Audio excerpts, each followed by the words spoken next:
ഇന്ന് നല്ല ചെമ്മീൻ കിട്ടിയപ്പോൾ നാടൻ രീതിയിൽ നല്ല അടിപൊളി ടേസ്റ്റിൽ സിമ്പിളായിട്ട് ഒരു റോസ്റ്റ് ഉണ്ടാക്കാൻ വിചാരിച്ച്. അപ്പോൾ ഇത് ഉണ്ടാക്കാൻ നല്ല എളുപ്പമാണ്. അപ്പോൾ ഞാൻ ആദ്യമായിട്ടൊരു വീഡിയോ ഇടാന്ന്, എല്ലാവരും ഒന്ന് സപ്പോർട്ട് ചെയ്യണേ.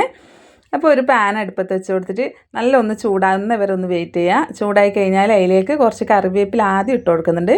പിന്നെ ഉപ്പും മഞ്ഞൾപ്പൊടിയും മുളക് പൊടിയും മാത്രം ഇട്ടിട്ട് മാഗ്നേറ്റ് ചെയ്ത ചെമ്മീനാണ് കേട്ടോ ഇത് നമുക്ക് ഈ എണ്ണയിലേക്ക് ഇട്ട് കൊടുക്കാം. ഇത് നമുക്കൊന്ന് റോസ്റ്റ് ചെയ്തെടുക്കണം. ഓവറായിട്ട് റോസ്റ്റ് ചെയ്യണ്ട, നമുക്കൊന്ന് സോഫ്റ്റ് ആക്കി ഇടണം. കാരണം നല്ലോണം കുക്കായാൽ ഇത് ഹാർഡായി പോകും ചെമ്മീൻ. അപ്പം നമുക്ക് ഈ ഒരു രീതിക്കെല്ലാം നമുക്ക് ഫ്രൈ ആയിട്ട് കിട്ടിയാൽ മതി കേട്ടോ.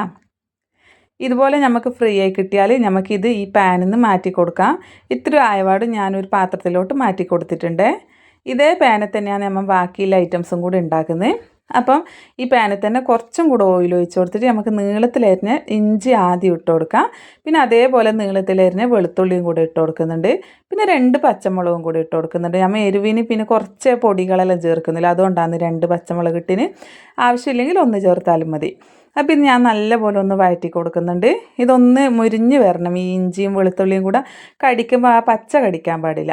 പിന്നെ നീളത്തിലരിഞ്ഞ സവാള ഇട്ട് കൊടുക്കുന്നുണ്ട്. ഞാൻ 2 വലിയ സവാളയാണ് കേട്ടോ എടുത്തിട്ടുള്ളത്. ചെറുതായിട്ട് അരിഞ്ഞ സവാള, നല്ല തിന്നായിട്ടാണ് കേട്ടോ സവാള അരിഞ്ഞു കൊടുത്തിട്ടുള്ളത്. അപ്പോൾ ഇത് നമുക്കൊന്ന് നല്ലപോലെ വഴറ്റിയെടുക്കാം. ഉപ്പ് ഞാനിപ്പം ചേർത്ത് കൊടുക്കുന്നില്ല, ലാസ്റ്റാണ് ചേർത്ത് കൊടുക്കുന്നത്. അപ്പം ഈ നല്ലപോലെ വഴറ്റിയിട്ടുണ്ട്. സവാള ഇതുപോലെ ഒന്ന് വഴന്ന് വന്നാൽ നമുക്ക് ഇതിലേക്ക് ഒരു തക്കാളി, ഞാൻ ചെറിയൊരു തക്കാളിയാണ് കേട്ടോ ചേർത്ത് കൊടുത്തിട്ട്, അതും ഇതുപോലെ നീളത്തിൽ നേർങ്ങനെ അരിഞ്ഞു കൊടുത്തിട്ടാണ് ഇട്ട് കൊടുത്തിന്. അപ്പം തക്കാളി വലുതും കൂടുതലും ചേർക്കുമ്പോൾ നമ്മൾ ഈ റോസ്റ്റിന് ഒരു ചെറിയൊരു പുളിപ്പ് വരും.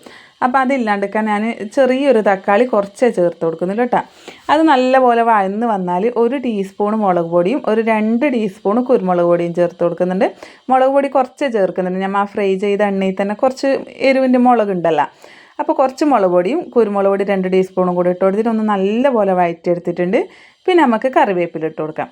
കറിവേപ്പിലയും കൂടി ഇട്ട് കൊടുത്തിട്ട് നമുക്കിതൊന്ന് നല്ലപോലെ ഒന്ന് കറിവേപ്പിലയുടെ മണമെല്ലാം ഈ സവാളയിലോട്ട് ഇറങ്ങുന്ന രീതിയിൽ ഒന്ന് വഴറ്റി കൊടുക്കാം. പിന്നെ ഇപ്പാണ് ഞാൻ കേട്ടോ ഉപ്പ് ചേർത്ത് കൊടുക്കുന്നത്. ഉപ്പും കൂടെ ചേർത്ത് കൊടുത്തിട്ട് നല്ലപോലെ ഒന്നും കൂടെ മിക്സാക്കി കൊടുക്കാം.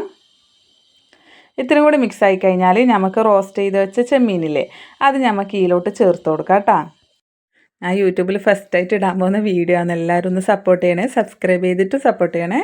അപ്പോൾ ഇത് റോസ്റ്റ് റെഡി ആയിട്ടുണ്ട്. ഇനി നമുക്ക് ഇതിൻ്റെ മുകളിൽ കുറച്ച് മല്ലിയിലയും കൂടെ തൂക്കി കൊടുത്തിട്ട് കുറച്ചൊരു 2-3 മിനിറ്റ് ഒന്ന് അടച്ച് വെക്കണേ.